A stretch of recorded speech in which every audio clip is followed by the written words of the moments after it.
Warhammer is a franchise I'm still relatively new to experiencing. The lore surrounding the series is vast, and what I know about it would be considered a drop in the bucket. What I can tell you is the original Space Marine game released in 2011 was a fantastic cult phenomenon that may just be regarded as a classic nowadays. I say that because the long-awaited Space Marine 2 has garnered a large player base even during its pre-release. This leads me to believe the series is being recognized for its quality. The first game was fantastic, so after such a long wait, let's see what the developers have put together. What did the Space Marines say again?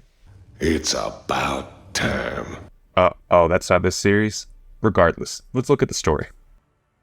What is your craft? My craft is death. What is your pledge?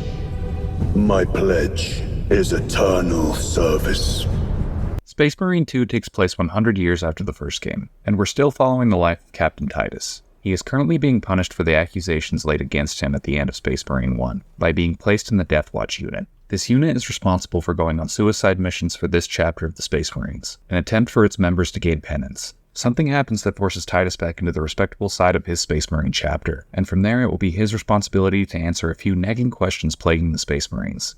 Titus is demoted to lieutenant, given 2 fellow Space Marines to command, Gadriel and Chiron, and they are sent on their way. So how is the narrative? In my opinion, the narrative is the weakest aspect of this game. That's not much of a negative because, spoiler, this title is fantastic, but it's still worth mentioning. There are massive implications that come up during the 10-hour story, and most of those implications go unaddressed at the cost of a more personal story with Titus and his fellow squad mates. This would be fine if I felt like it was a good personal story, but unfortunately I didn't feel like that was the case. Titus has the best arc due to it being tied to his redemption, and while that may be satisfying, his squadmates do little to nothing throughout the narrative. Most of the game had me questioning whether the conflicts plaguing these two would be addressed. They are resolved by the end, but it's very unfulfilling. I know Space Marines are known for being stoic and non-feeling, but this is a little excessive. We're about to have a heart-to-heart.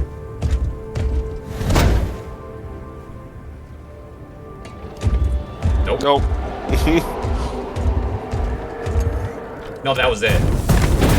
That was the heart-to-heart. Yeah, just give him a stern stare, and he knows. Gadriel has a full arc, but Chiron might as well have been a faceless Marine. They give him a little something to work with around the halfway point of the story, but again, it amounts to basically nothing, because his reservations are resolved almost immediately, and are never brought up again. I wanted Chiron to be in my top 5 characters of all time, but he wasn't. That honor will have to stay with Dylot. Because I spit hot fire.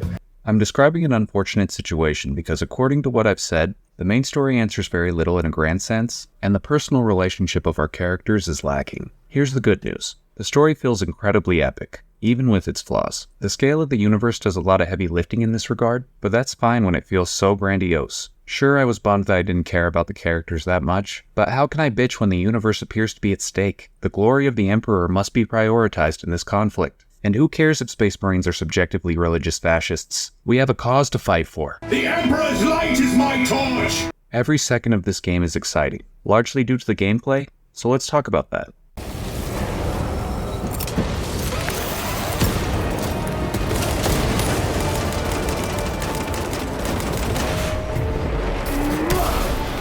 Back to the war with you.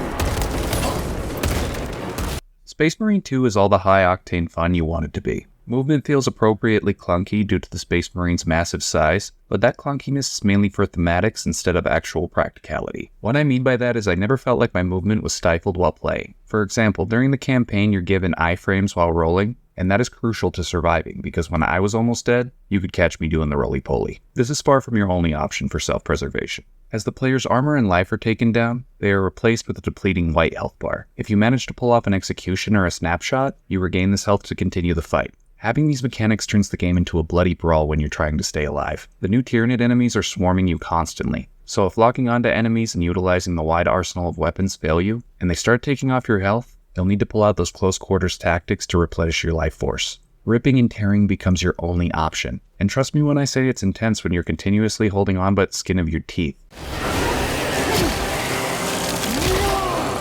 Let's talk about the enemy variety because it's vast. The main enemies are the previously mentioned Tyranids and Chaos Heretics. While swarm tactics are the norm for most enemies, that doesn't mean they are exclusively the rules of engagement. There are ranged snipers, heavy-hitting melee enemies, sub-bosses, and full-on bosses. Some enemies have special attacks they can hit you with that will cause a nerfed attribute to the players for a limited time. things like poison damage or a heretic-induced haze that makes the player see enemies that aren't actually there. Your past might even come back to haunt you with one of the most dangerous enemies that has the ability to report past collisions and body damage to a vehicle you're trying to sell.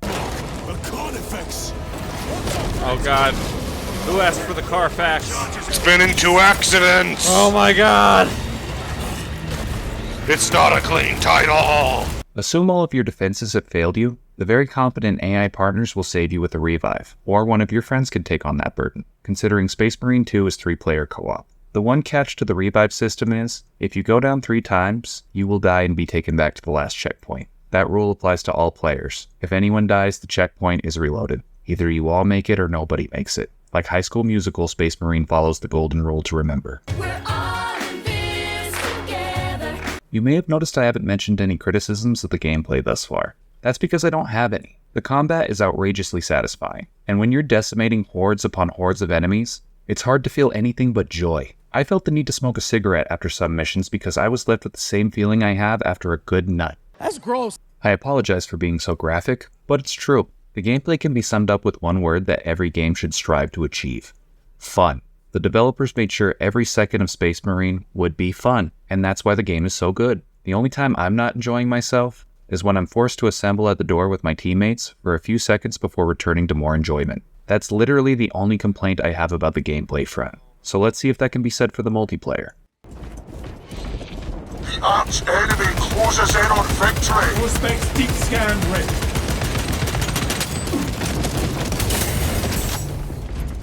Mark this position.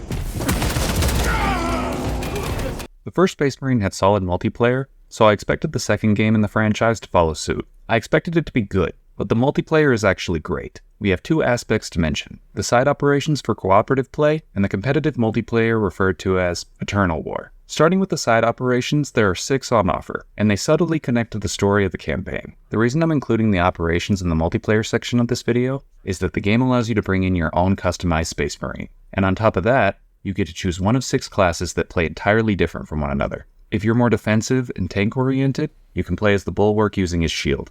Or if you like to attack your enemies head-on, you can use the Assault class to fly around with a jetpack and hammer. Maybe you like sneak attacks, so a sniper with the cloaking ability is more your speed. I've only mentioned 3 of the 6 options available to you, and I feel like I've encompassed most playstyles people will be looking for. And there are still 3 more on offer. That's all well and good, but how is it playing these side missions? They feel just as epic as the campaign, just with limited narrative substance. Players can still expect massive amounts of enemies along with spectacular set pieces.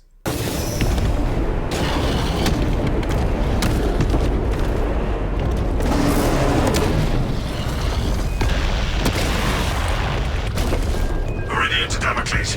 Fox Jammer eliminated.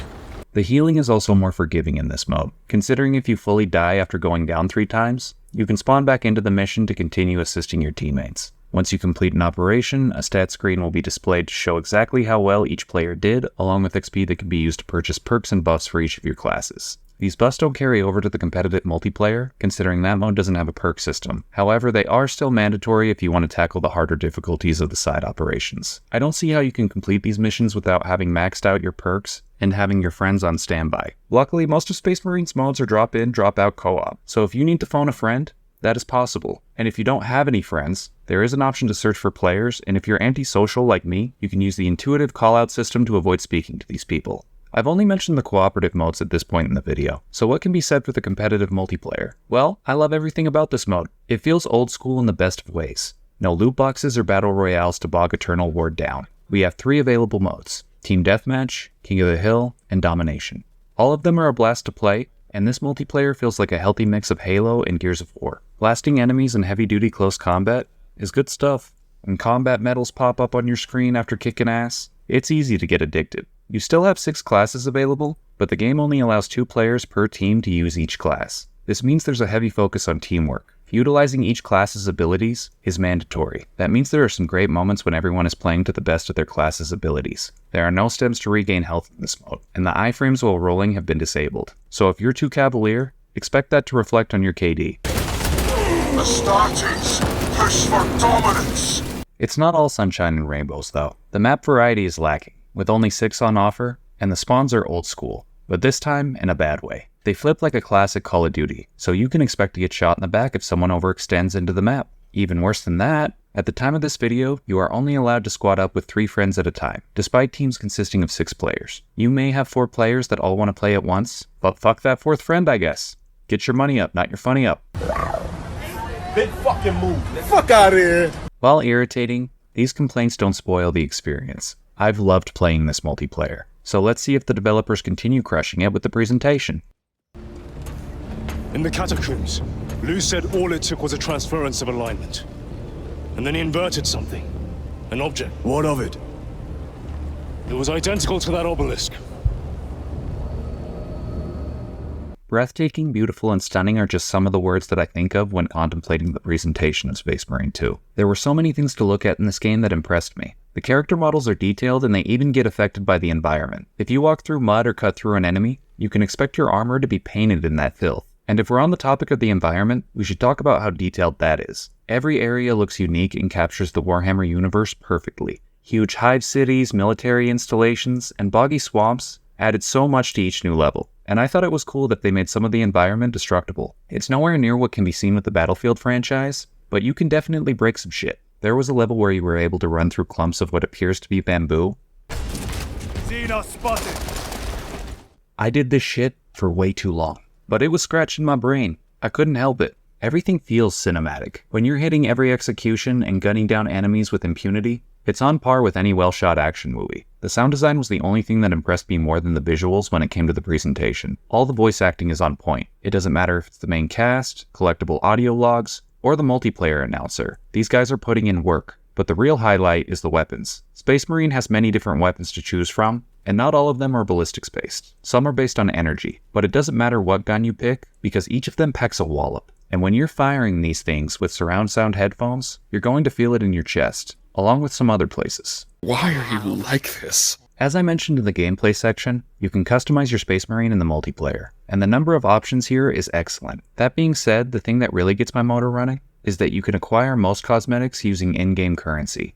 God, I love that so much. I've reached the age and the financial status where I'm looking at what everything costs under a microscope. And paid cosmetics suck. If the developer who made this decision happens to be watching this video, drop a comment if you're looking for a I'll even look past the lackluster customization for the heretic side of the multiplayer. Colors are the only customizable option for these guys, but maybe they can fix that later. The last thing I want to mention is the music. Warhammer is a world that has a lot of dark themes, such as authoritarianism, religious zealotry, and of course, genocide, so the score should reflect that ominous gaudy tone. Alexei Romanov did the music for this game, and he captured that tone perfectly. Each moment feels appropriate because of Alexei's work, so good on you, sir. Let us relish the sight of those vile ships burning.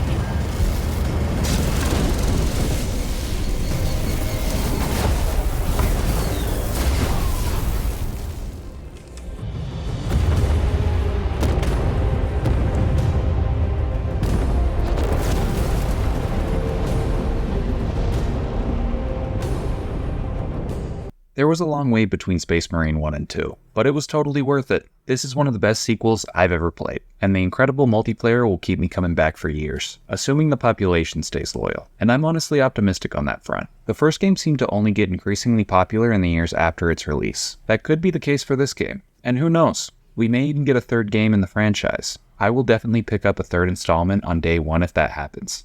That's it for me, and as always, thank you for your time.